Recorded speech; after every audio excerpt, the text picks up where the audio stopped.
You're listening to the Vint Podcast, where we bring you interviews and stories from around the world of wine and spirits. From winemakers and critics to sommeliers and master distillers, we'll explore the people and businesses who are instrumental in shaping the future of today's food and drinks culture. Enjoy the show. Hey everyone, welcome back to another episode of the Vint Podcast, a production of the Vint Marketplace, your source for premium wine and spirits at vintmarketplace.com. This episode is presented by Coravin. Coravin is the world leader in at-home wine preservation, allowing you to pour a glass of your favorite wine and enjoy more bottles in your cellar without ever having to pop the cork. As always, I'm joined by Billy Galanko. I have some fun news to cover today, and we have a really big partnership we're kicking off as well. So it's a great episode. Awesome. Yeah. I am excited to talk about CellarEye today, who obviously, our partnership, which I'm teasing, I guess, now by mentioning it. But I've tried a couple of different ways of managing my little cellar at the house, and so excited to hear more about them. Yeah. Let's quickly touch on the news, and then we will dive deep into CellarEye, our partnership, and our interview with Kyle Luke, their CEO, today. So there's a news article and featured in the Vint Marketplace weekly news last week about a wine that I've been familiar with for a while from an investment side, and I would like to know if you're familiar with it. Have you ever heard of Liber Pater? I have, yeah. I can't say I've had it, but I've heard of it before. Yeah. So I was first introduced to it before I actually joined Vint. I was looking into investing into wine on my own, and I had a company kept trying to offer me these wines, and they're really expensive. They like to claim that they're the most expensive wine in the world. The quote in this article is $33,000 a bottle. I think that's like latest release. But the interesting part about it, and then this is where like the reason I didn't invest in it, like I actually asked around, and I was just like, the value is, it depends who you ask, if it's if it's worth that or if it's just arbitrary. But basically, there's a winemaker in Bordeaux. His name is Loic. I can never say his name. Loic Pasquet, and he's basically making wine from ungrafted vines in Bordeaux, including varieties of grapes that were basically ancient, not necessarily ancient, but pre-phylloxera varieties to Bordeaux. He makes 500 bottles of this a year, and he charges exorbitant amounts for them. So let me just list a couple of these varieties that he's growing, because I think that's the most interesting part. We can talk in a second here about phylloxera. I don't know how familiar you are with that. I think you probably could explain it to our guests better than me, because I will probably use too many wine terms. But yeah, the varieties are Petit Vieux, which is an old name for Cabernet Sauvignon. But apparently it's just very different from the Cabernet Sauvignon that's been cloned over the years. There's Mansan, Castet, Saint Macaire, Pardo, Gros Cabernet, Cabernet Godebo or Godable, and Harnay Coulant, along with Malbec Carmenere and Petit Verdot. I think that's wild. Yeah, let's see here. On the Vint Marketplace, 2011 vintage Liber Pater, $4,500 a bottle. We got one left. It's there for folks, but that's a far cry from $33,000. What current release is $33,000, and then they just tank in value over time? What's the play? Yeah, so this is one reason I didn't personally invest in them. I'm not quite sure where this number comes from. The article we're reading is Rob Report, and I know he does release them at very high prices. So I think that might be the way that he just has it straight out, and he releases it, and then maybe on the secondary market they change over time. I will note that depending on the vintage, I don't know what vintage you said there. What vintage? 2011. 2011. So I think there was a certain period of time where the vines went from having a small percentage of ungrafted rootstock to having full, being 100% ungrafted. So I think that might have changed when he started charging a lot more. But it's one of those wines where, the vines themselves are ungrafted, but the vineyards aren't necessarily, like the vines themselves aren't super old. I think he had found some of these varieties, and he repropagated them on his own property. So it's not like this chateau. It's not like DRC that's basically been grown on the same piece of place for 300 years. It's always been valued. He's manufacturing this value out of his own material. I'm actually seeing that now. There was a Decanter article back in 2019 mentioning that The current release back then was 6 times more expensive than their 2011 release, which was about 4,500 pounds of bottles. Yeah, we've got it here on the Vint Marketplace for about release price from back in whenever it was, 2013 or 14, whenever they released the 2011s. Yeah, either way, pretty cool story. So when you start to think about how do I build a collection and what kinds of bottles am I interested in, I think bottles that have this kind of story, even if people might disagree with the marketing or positioning of the product in the market, it's cool to, yeah, it's certainly a collector's type bottle to have in your cellar. Yeah, I'm of two minds. My wine nerd side says I love obscure varieties that are grown in small proportions. I love the idea of trying to taste what Bordeaux was like. So for those who don't know, phylloxera basically was a bug, a louse that killed a lot of grapevines throughout Europe. And the only solution was to graft European vines onto American rootstock. So since then, as part of that process, not every grape took well to that grafting process. So it really narrowed down what grapes were grown in many regions. And not only that, it left it in favor of the vines that grew back more quickly. So the amount of grapes grown in Bordeaux has shrunk tremendously since the early 1800s, which I love that idea that we get a little snapshot of those old photos or old grapes. I think that's great. His tagline of "Would you pay $33,000 to have dinner with Napoleon?" I think is a little over the top, especially because Napoleon loved like Gevrey-Chambertin and also champagne, not necessarily Bordeaux. That's neither here nor there. But on the other side, what's stopping someone from getting some cuttings, unless he has the only cuttings of these varieties, which I don't know, and planting them and also growing them on their own rootstocks, and then maybe charging something that like us normies can afford? That would also be great, but who knows? Yeah, very cool. Neat labels though on their bottle. Like some unique art, which is if that's your thing, if you're an art collector as well, it's like I said, something to have in the center of your cellar. Yeah, they're definitely pretty cool. I want to try it someday, but we'll see. So you were just saying before we hopped on and we wanted to save it for the podcast, what have you come across in traditional methods of keeping track of wines in a cellar? I know the guys who really have it together and use Cellar Tracker will use like a Dymo printer and put labels on their bottles, barcodes on their bottles that they can scan and use either in an Excel sheet or with a database like Cellar Tracker. And so I've known of ways that people more seamlessly manage their inventory like that. And then there are a ton of programs, maybe not a ton, but several programs out there that do like cellar mapping and modeling to help you know, okay, I'm looking for X bottle. Where is it at in my cellar? And I've actually used a few of those types of programs, and some of them are really, really excellent.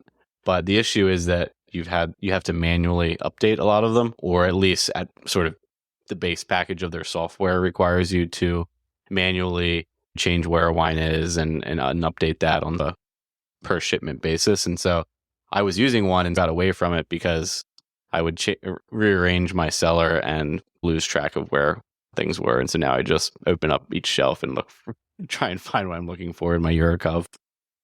Nice. Yeah. So Kyle explained this better in the full interview, but what I found is really interesting is it's a number one, it's a one-time setup, and then you just like can let it flow. So CellarEye started initially with a bunch of folks in Northern California, kind of tech people trying to solve their own wine cellar issues. And it really started at the beginning out. They had this really complex, almost like Amazon Fresh camera system that had image recognition, and you basically could map your whole cellar like you were saying, and these cameras would literally be able to see when you would take a bottle out. It would be able to see which bottle it was, and it would decrement that from their collections.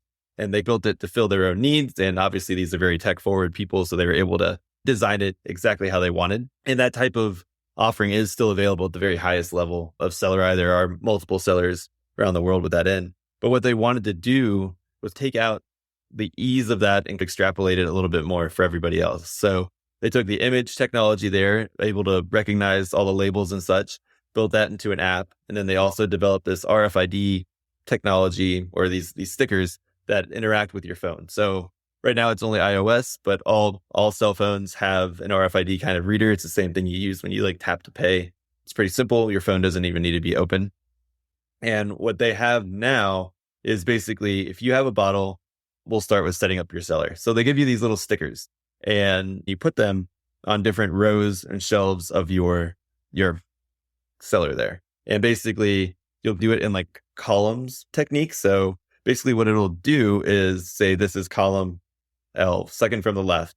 And then when you want to go put a bottle in on that specific shelf, you take a picture of your bottle and it automatically identifies what the wine is because they have this image recognition technology and a database, pulls in all the info, ABV, all that type of stuff. And then all you need to do is go up to your shelf where you're going to put the bottle in, just tap the RFID thing, and it automatically notes that bottle is in that exact row, and you just leave it there.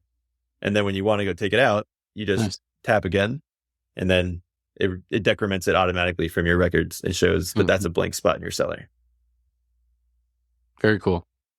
Yeah, any way to make stocking and managing cellars, especially when you get to the top collectors with 500, 1,000 plus bottles, is wine coming and going all the time, sometimes by the case, depending on if someone stores at their house or maybe an off-site storage as well.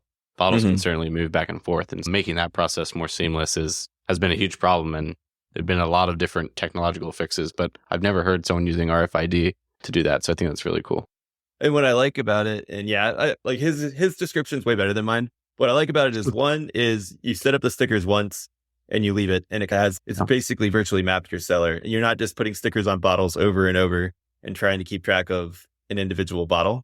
And then the automatic decrementation, he had a cool line that was like, we want somebody to be able to hold a full conversation with someone and be able to still take a bottle out and tap it and then walk away and have everything perfectly tracked while not having to break that conversation. And we can talk about exactly what the offer is for the Vint customers now, or is basically a mobile app. It's called CellarEye Premium, and they have CellarEye Premium Plus. They have different tiers. Check it out on their website. We'll have links in the notes here. But basically, you can just get an app now. They'll send you these stickers, and you can get going. And then, so for Vint Marketplace customers, what they're going to have is you get essentially a certain percentage off of each tier. And then not only do you get a percentage off of each tier, you also they're going to be giving a discount to make a purchase on the Vint Marketplace website.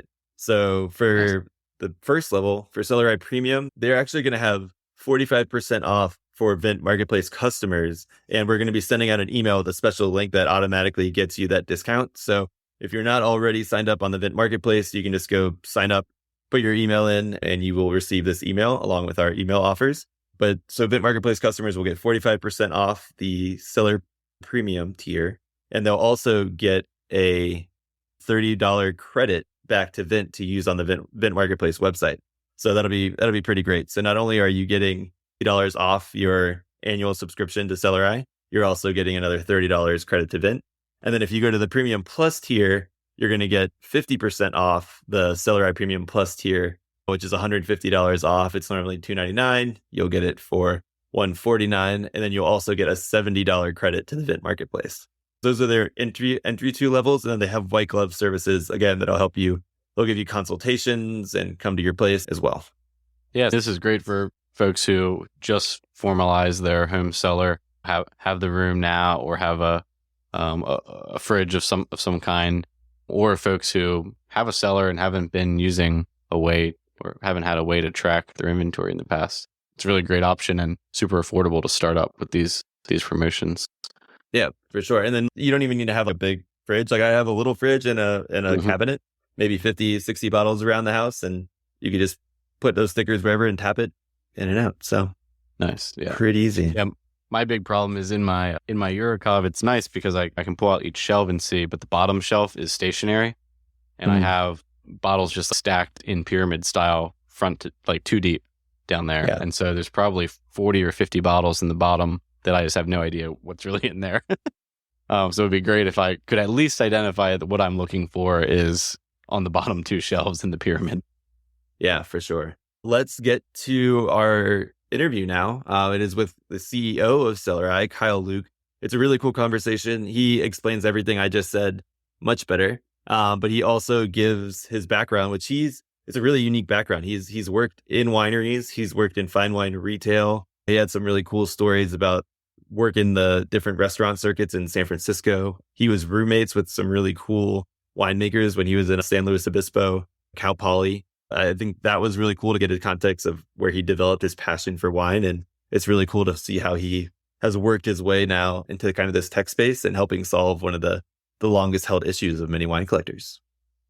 Yeah, it's really cool to be bringing more technology into the way that collectors think about their wine. There have been tremendous innovations in winemaking, in grape growing, and the production of wine via technology, but not as much on how we manage our own cellars, which, yeah, I think it's awesome. We'll get into that interview with Kyle, but first, a word from Corvin. Just remember, if you're looking to drink more wine from your cellar without worrying about what you can't consume or wasting what you can't consume, one of the Corvin systems will be your best friend. You can visit corvin.com, use code VINT15 for 15% off your purchase of one of their devices.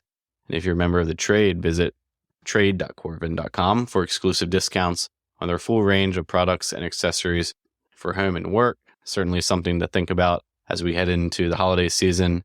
And gifting, a gift of a Corvin is a great gift for any of the wine enthusiasts in your life.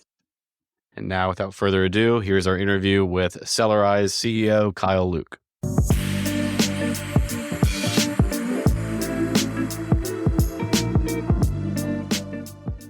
Hi, Kyle. Thanks so much for joining today. Yeah, thank you for having me. Happy to be here.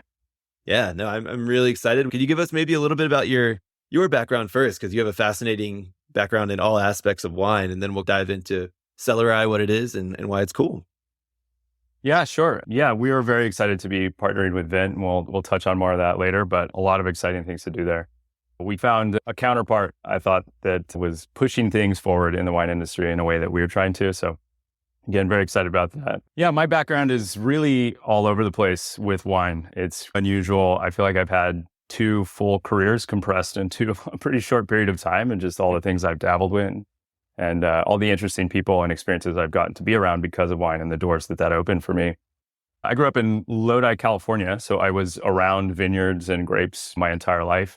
It's like fate was pushing me toward wine, but I was not paying attention to it whatsoever until it hit me over the head like years later. But my mom told me actually a couple of years ago, she goes, "You knew Robert Mondavi, right?"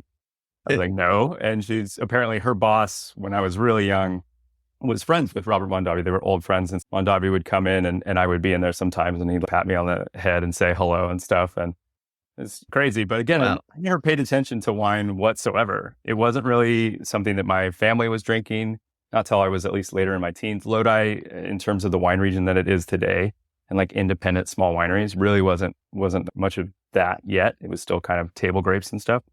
But then actually, technically, I inoculated my first lot of wine when I was 16 years old, too. Still didn't really pay attention to much wine. I was just working at a winery shuttling people because they just hired some kids to do something for an event. And one of my friends was a cellar, like a harvest intern there. And he just handed me a beaker and he said, "Go pour this into that tank. Go up the ladder there." And so I did. And he said, "You just added yeast to." Oh, cool. Okay. But then a few years later, I'm living in San Luis Obispo. I'm going to school. I'm not really sure what I want to do. I'm having a really hard time figuring that out. And I'm starting to get a little bit of an interest in wine because I'm working at a restaurant and doing some other things that's peripherally around there. And my roommate at the time, again, just really fortunate that I had this roommate, said, "If you are at all interested in wine, you should just go work a harvest and see if you like it."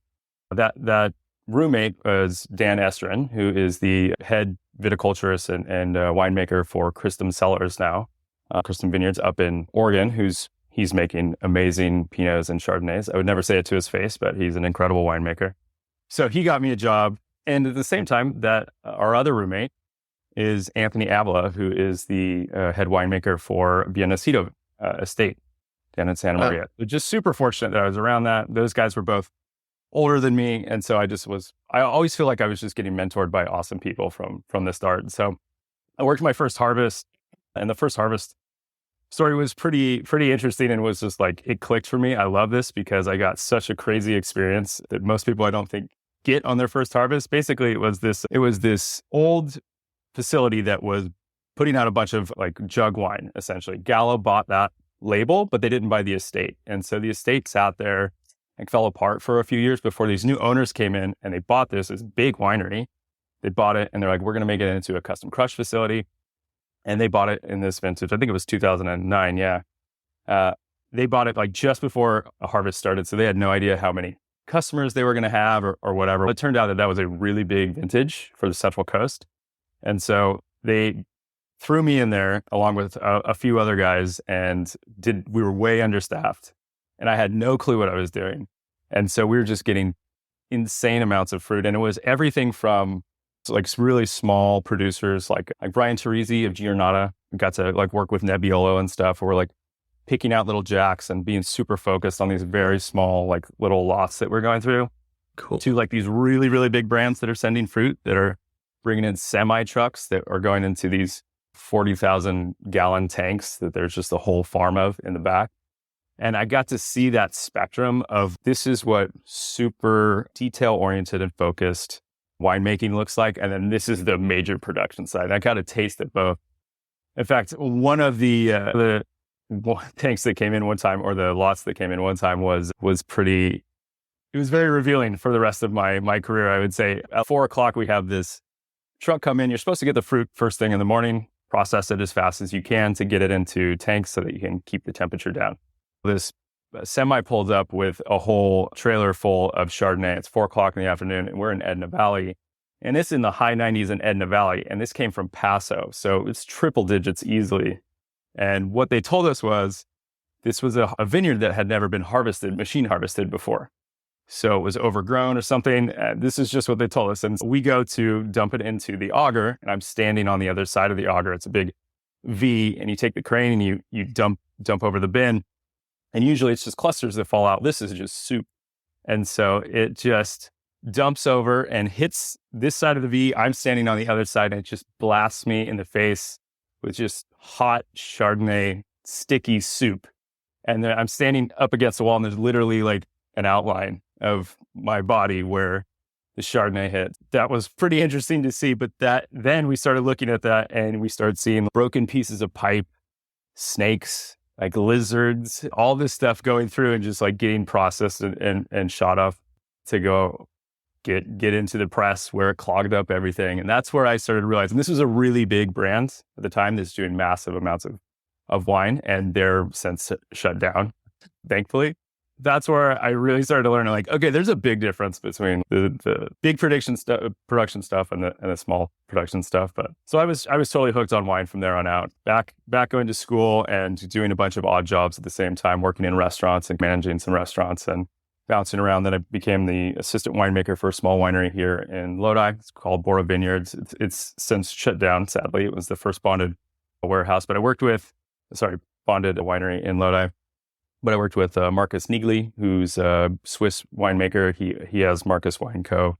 here in Lodi now, and we were doing like German varietals in Lodi. Made no sense, but they were actually really, really good. Lots of acidity and doing really experimental stuff. And that was a mentor where he really taught me to continue learning, always experiment and just try to get better. And bounced around to some other restaurant stuff while I was there, and then ended up moving to San Francisco, going to the retail side. My wife and I moved to San Francisco, and now wife and I, and was managing Ferry Plaza Wine Merchant pretty quickly after that in the Ferry building, a total iconic retail shop. Was mentored essentially by Debbie Zacharias, who's amazing. She's the owner, along with Peter Granoff, who's the other owner. Master sommelier, one of the first to come into the Americas. He was the co-founder of wine.com in like the mid 90s in that first run, and actually venture capital backed and ran through that whole thing. And they got creamed by the .com bubble. Just being able to be working with him and hear that story, learn about that, and being able to manage an iconic building like that as the youngest person there too. I'm in my early 20s. I'm just really, really eager and crazy. So they're like, sure, we'll let him run with it. He seems really excited about things. It's been the story of my career of just being young and people just saying, yeah, you can go ahead. We'll let you run with things. And being able to look at a P&L at that age is just super helpful. And for anybody thinking about coming into this industry, I always say, go to small businesses and do some time there, because you can be so hands-on with the entire business and get so much experience. It's super, super valuable. And I'm very grateful for that. I did some time for a small importer where I built out the market basically for San Francisco, selling to Saison and Tellier Cren and doing that whole crazy thing. I did that for about a year. As a matter of fact, I had Gonzag Lurton, who owns Dufour Bouven's, nicest guy in the world. He was part of my book. and he did a ride along with me. I was still super young, and my wife and I had this little beater car. It was like this bright yellow Chevy Tracker, if you remember these things, and it had barbed wire decal on the side. It was like a tin can. Could barely get up the hills in San Francisco, and I'm like hauling Gonzalo Lerton, who's like a legend, around going to accounts and stuff all day, and he was just the nicest guy and super humble. And him and his wife, Claire Lerton, owns Auberge Liberal. Just had my wife and I over for dinner, and again, just lucking into these really cool situations. Spent some time at J.J. Buckley Fine Wines out of Oakland. Got to go to do a bunch of stuff, and really amazing times in France. Go there once or twice a year. Go to Bordeaux en primeur and dinner at the First Gross, and just a lot of really cool experiences that I got to have there. And started to focus on the sales, but also operations side a little bit there, which is where I was starting to really pay attention to inventory stuff as well. And during this whole time, I was doing sommelier for hire stuff where I'm doing a lot of cellar inventory. Then moved over to Vivino for a bit, spent some time there. It was really cool and revealing to see that side of the business. It's not a wine company, really. It's a tech company first. And so it was a totally different culture there and a really amazing experience. And a lot of the things that I learned there pull directly into what I do at CellarEye now. Spent some time doing fine wine investment for one of the largest firms out of London and building out the US market. And also got a lot of respect for Vint at that time, paying attention to what you guys were doing on the investment side and actually securitizing this asset class is really impressive to see. And yeah, some other things in there as well, but I ended up hooking up with CellarEye basically after that point. It was a long explanation, and I'm leaving a lot of jobs out. Now that was amazing. And also, like, just going back at the very beginning there, all the producers you mentioned, I love Giornata. Also, Christum, we went up there when we were there last, and of course, Pianacito. That's crazy. You were close with all those guys, or not? Oh, not the Giornata guy, but at least worked with those grapes. But yeah, did you see Dan? You talked to Dan? No. This was also years ago. We just stopped by quickly, tasted, and then those wines are actually weirdly available, or they were at least in Los Angeles. So we would drink a lot. I was on the mailing list for a while. I love growing those funky Italian varieties in different places throughout California. So want to support everybody doing it. Turns out there's a lot more now than there used to be. Yeah. It's cool to see. Yeah. So pivoting now to CellarEye, there's a few aspects. So CellarEye, could you give us a little explanation of what it is? And then we can talk about how maybe some of these experiences you had throughout your time helped your understanding of these people who are, again, it's like a cellar management tool, which you'll explain more. Really gives you the appreciation of why we need to take such care, and then all the time and effort that goes into managing these enormous cellars as well. Yeah, CellarEye, to put that up top, is a wine inventory, a wine tracking management platform solution, if you want, in its most basic form. But that is not, I don't love that description because we try to be a lot different with it. Oh, let me start by saying this. I've got to be approaching 1 million bottles that I've counted through my various positions. And I'm sure same. You're working at restaurants, you got to do your cycle counts, your big inventories. Same thing with retail shops. You're working at a winery, you have to count all the pallets and all that stuff. And it's so hands-on, it's so tedious. You can cut that pie into 50 different ways about doing it. But there's previously just no getting around the fact that you got to get your hands on it. You're going to make mistakes. And then sometimes you can go mad trying to track down where that mistake is. And that's the problem set that I'm coming to it from. And I don't know, you want to jump into the background of CellarEye from there? I forgot where you wanted to go with that, but. Yeah, no, I think that's perfect. I'm basically thinking that like CellarEye solves such a problem that impacts everybody from people just trying to keep track of their smaller cellars like I have here, just like a fridge and a cabinet and stuff like that, to people who have these huge walk-in caves and want to manage things. I think working through wine, like you were saying, everybody understands the trials and tribulations that comes along with keeping track of anything, regardless of how big your collection is. Mm-hmm. Yeah, so it's really important. And depending on the size of the larger collection you have, obviously, the more important it is because it's so much harder to know what you have and bigger mistakes and stuff happen. And what my experience was working with a lot of collectors over the years, and I've had a ton of clients, starting at J.J. Buckley especially, just working through all these guys. And basically the evolution that we saw was pretty much every collector has had a time where they had an account with some platform and they're using it, or they just were doing the spreadsheet thing and having their own spreadsheet, and they were going to do it right this time. And then inevitably they do an inventory and things fall apart and they just say, it's just too much work to try to keep up with this.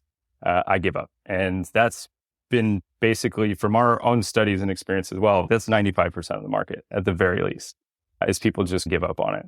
A lot of times too, I've even seen really big collectors will develop their own software just based around their own system, very rudimentary stuff. It's an organized spreadsheet, so to speak, just for them, for how they drink their wines. But it's a really expensive and really challenging problem. To do a cellar inventory, have a sommelier come in and do that, it costs thousands of dollars. And even still, sometimes you will have mistakes when that inventory is handed over to you because it's just so tedious.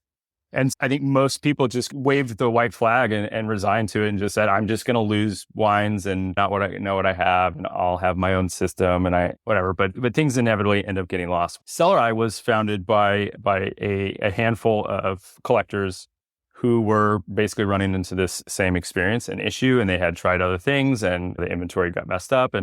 And so they're like, surely there has to be a better way, because basically since the advent of the spreadsheet in the 90s, there really hasn't been any major innovation in the space. You can shape it in different ways and make it look nice, but that's basically it. You got to get in there, you got to manually data entry, all of that stuff.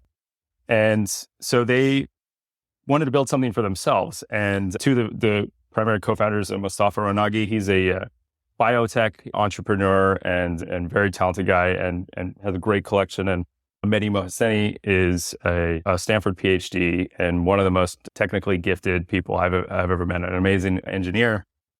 And so they said, they tried a bunch of things, but they ended up on, let's use computer vision. And so they actually built like neural networks to train computers and cameras to identify what is a bottle and what is not a bottle in a cellar. True AI, and this was just a handful of years ago, and this is just getting built for a handful of guys' cellars, and just so they can keep track of what's in their cellar, and then those cameras will watch the actions that happen. So when I remove a bottle, it removes it, and something pops up. It asks, "What is that?" They built this. It works really well for their cellars, and so there were other people that kind of wanted to get involved in this also. And that was basically about the time they said, "Okay, let's see if there's something here, and we should go to market with this." And I got in contact with them then, and I remember hearing about it in theory and thinking, okay, that sounds really cool, but we'll see when we get my hands on it.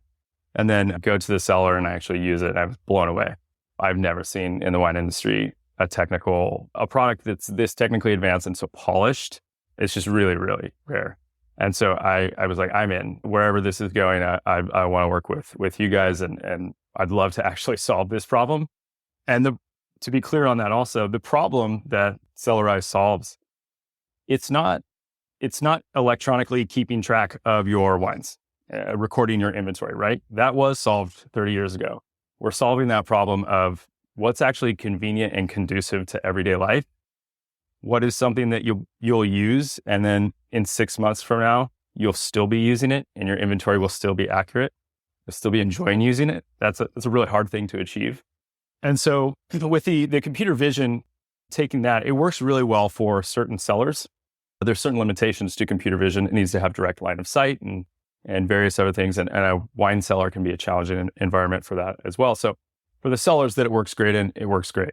But we needed something to add to it to work in all sorts of types of conditions and types of cellars. And we have working prototypes for dozens of technologies, RFID tags, and we have a crazy lab that we have all these contraptions on that we've tried. And so many of the things we tried, we just ran into the issue of there are trade-offs here that are not making this convenient.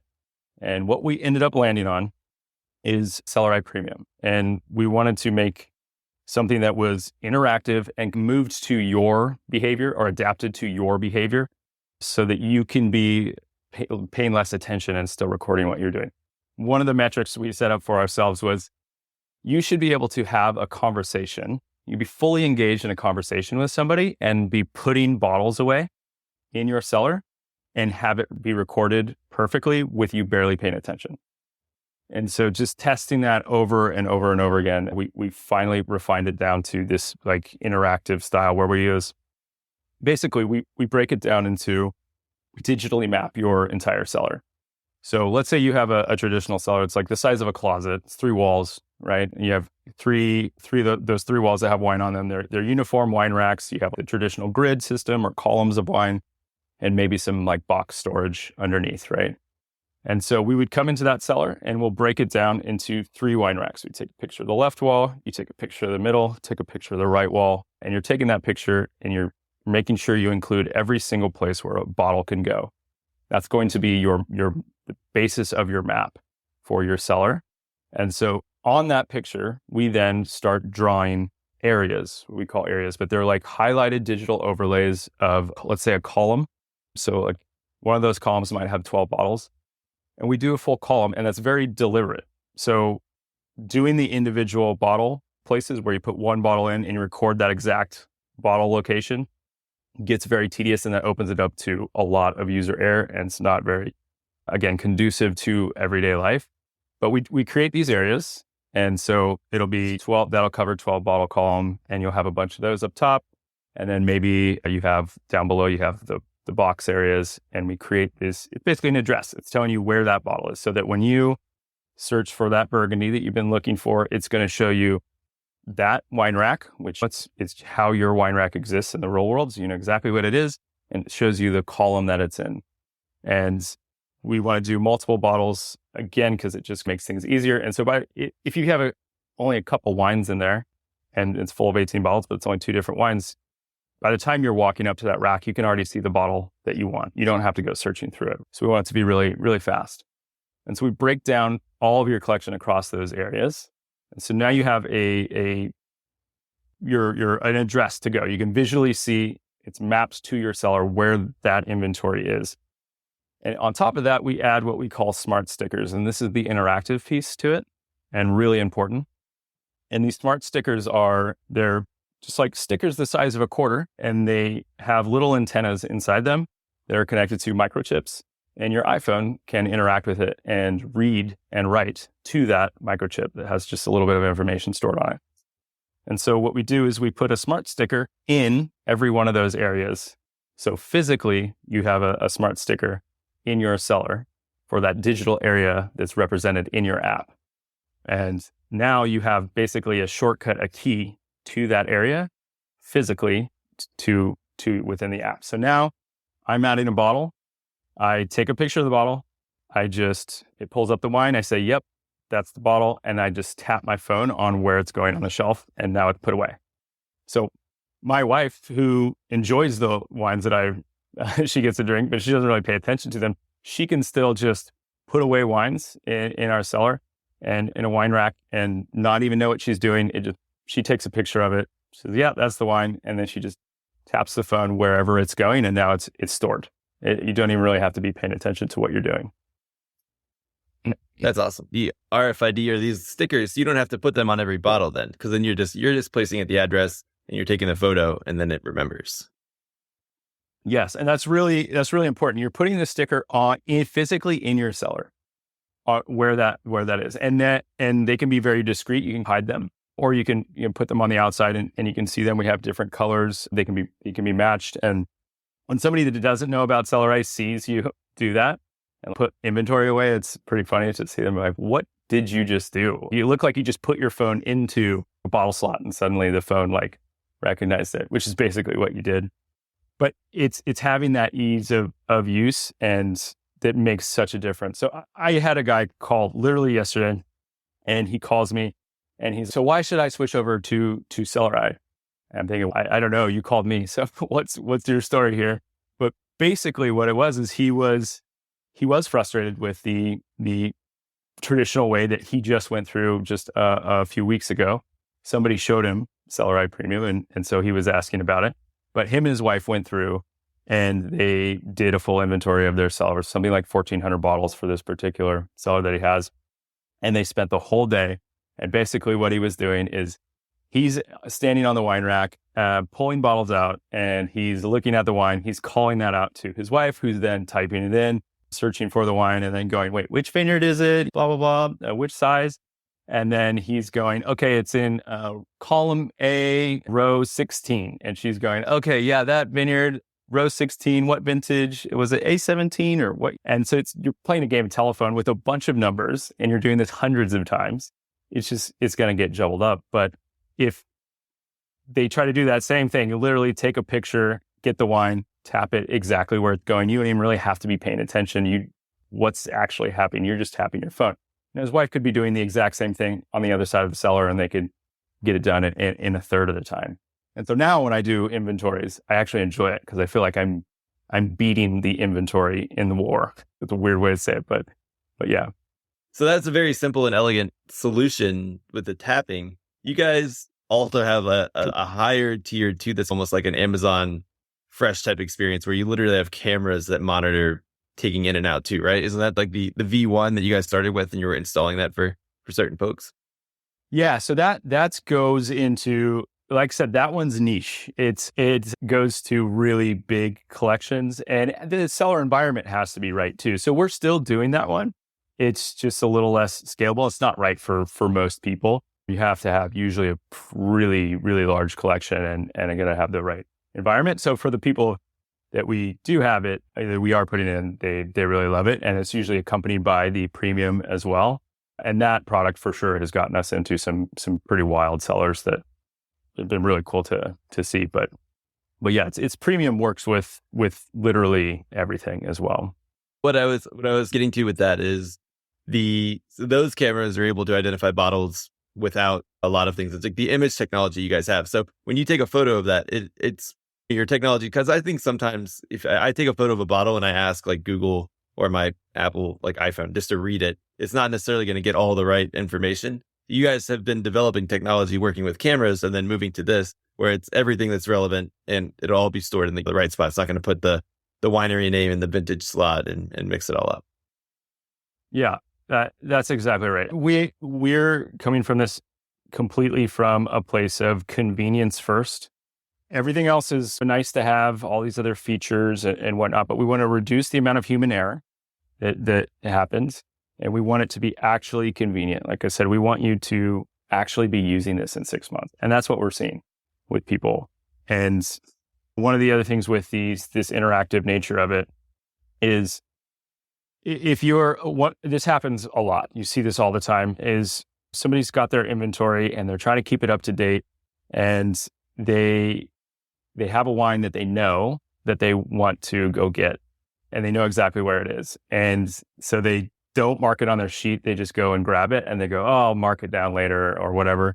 And then they forget about it and it doesn't happen. But with CellarEye, you can literally have your phone with you and just tap it on that smart sticker. You don't even have to have the phone open to the CellarEye app.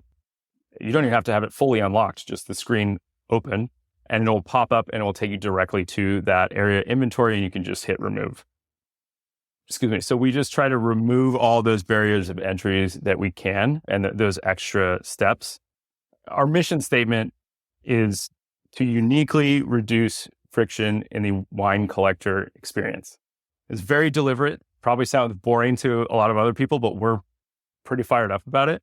And every one of those words is like uniquely because we want to do stuff differently. We want to make sure that it's better than what's been done before and reduce friction in the wine collector experience. So friction meaning like problems that people actually have. There's a lot of stuff that gets put into some of these products I've seen over the years where it's more of, it sounds cool, but that's not really how people interact with wine in a day-to-day experience. And wine collecting is a lot of logistics and a lot of moving stuff around and stuff. We want to reduce the friction there, which is why we are thinking we're partnering with places like Vint and stuff as well to actually take those things that are hard about wine collecting and make them easy and integrate them and just reduce as many steps as we can.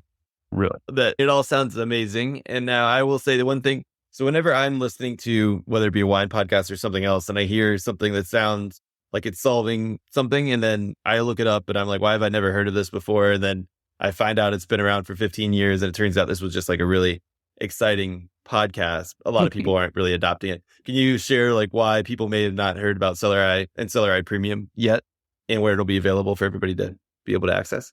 Yeah, sure. You haven't heard about it because we have not released really yet. We're doing just the camera version for a year or so and basically not marketing that at all. It was completely word of mouth and actively trying to not market it because word was getting around on that one. And it's a big project, and then we're building out CellarEye Premium. So we just basically finished up beta or have been doing beta over the last couple of months. And the response has been awesome from collectors.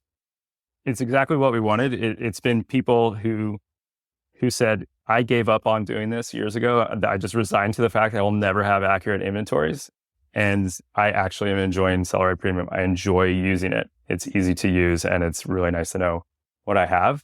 And it's very intuitive and it looks nice and all that stuff. Now we're going public with it. We're doing this launch. We're doing a launch with and partnering with Vint, and we'll be doing some for Vint customers and new customers in CellarEye, some store credits to go back to Vint, and then a bunch of other kind of bigger blue sky projects that we're really excited about that you won't be able to find anywhere else that are a big part of the wine collector challenges. And we are taking some stabs at those that have been around for a really long time. Yeah, it's really exciting. Yeah, we're happy to be a part of the rollout and helping fill the cellars of future CellarEye users. It's going to be really exciting to see kind of the main response when you roll it out, it's actually available to a broader sense. I think you're based up in Northern California. This is basically a technology rolled out almost by like Silicon Valley experts for themselves. It's like literally what tech people would build for themselves. They could build something and now it's available literally to everyone. And how will people access it? So like when I want to do CellarEye, I will download an app. Yeah, can you walk us through that process of getting these stickers and what it would look like? Yeah, sure. Exactly. Right now we're on it's an iPhone app. It's just on iOS. Android we will be releasing next year, along with a built-out web application, which will make things a little bit easier as well. But you can just go on the App Store, download it, and sign up for the premium subscription, and we will send you the smart stickers that go along with it. Little form in there. It's really easy to do. And you go to CellarEye.com.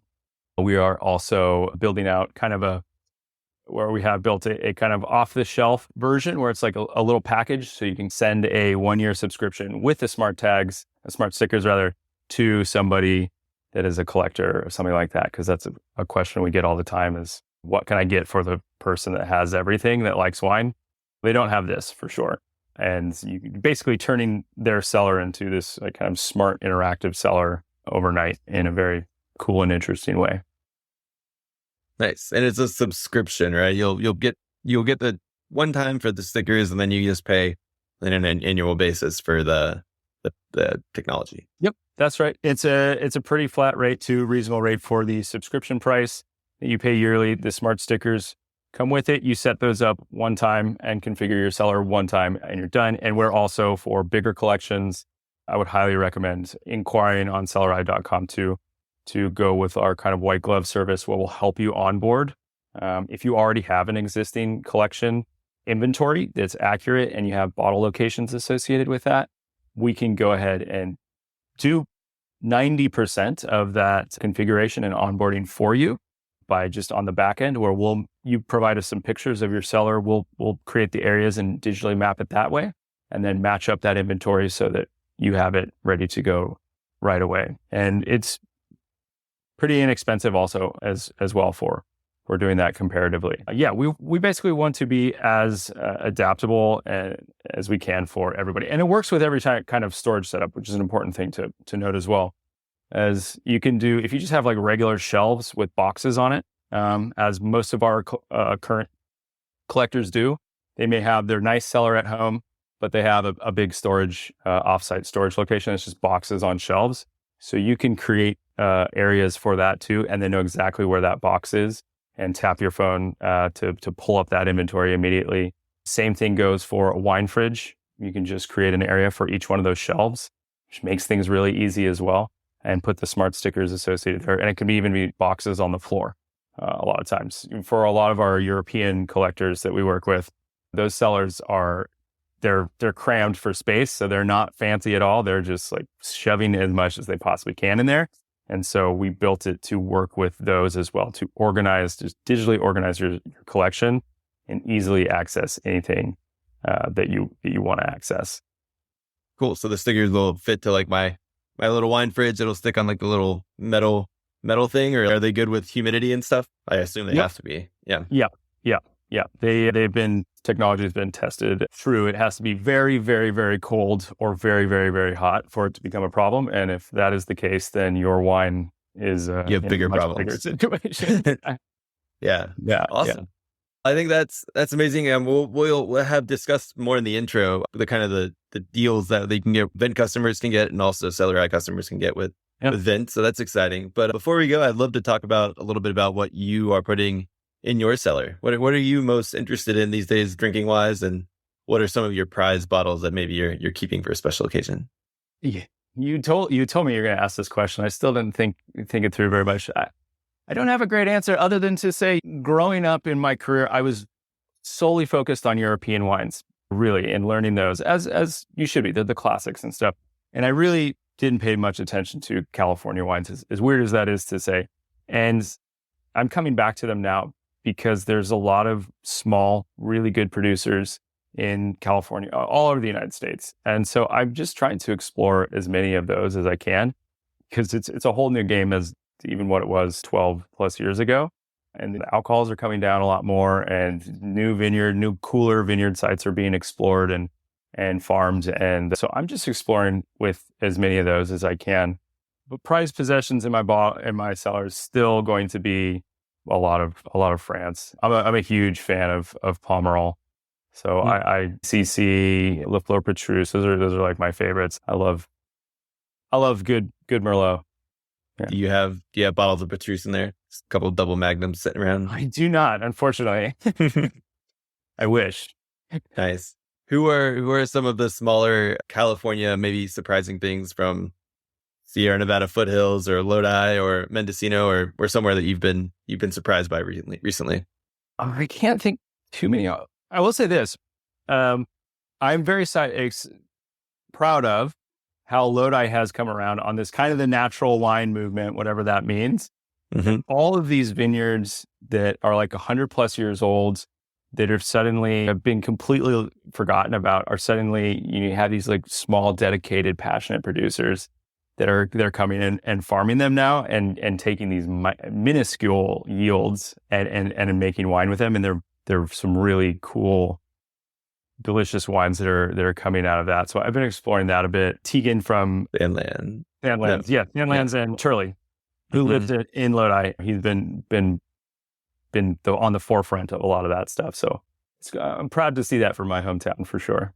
Oh yeah. Whenever I see like a 100-year-old Carignan vines from Lodi, like they're amazing deals out here. They'll have things by the glass and it'll be like run of the mill stuff like 18, and they'll be like, oh, there's Lodi Carignan for like $15. And then you're like, turns out it's 100-year-old vines and it's amazing. And wow. So yeah. I'm completely with you on that.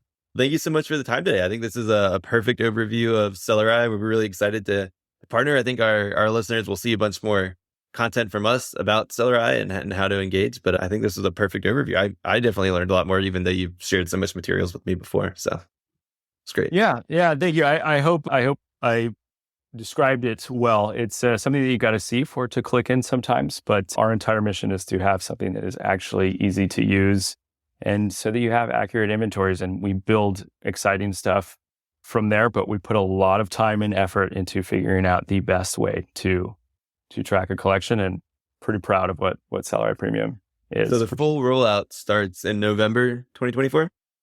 Yep, that's right. All right, and it's going to be completely. So the beta testing's all done, all the bugs are worked out, and then we'll hopefully knock on wood, all the bugs are worked out. I'm sure there's always something that can be improved. Yeah, and then that's the beauty of technology. And then I'm excited to hear more about these blue sky projects down the line too. So that'll be great. Yeah, me too. And thank you for, again, we're super excited to be partnering with Vint. More exciting stuff for that, for podcast listeners and anybody. Keep an eye on that, because I think over the next 12 months, we're going to be doing some cool stuff there. For sure. Thanks so much, Kyle. Appreciate it. Thank you, Billy.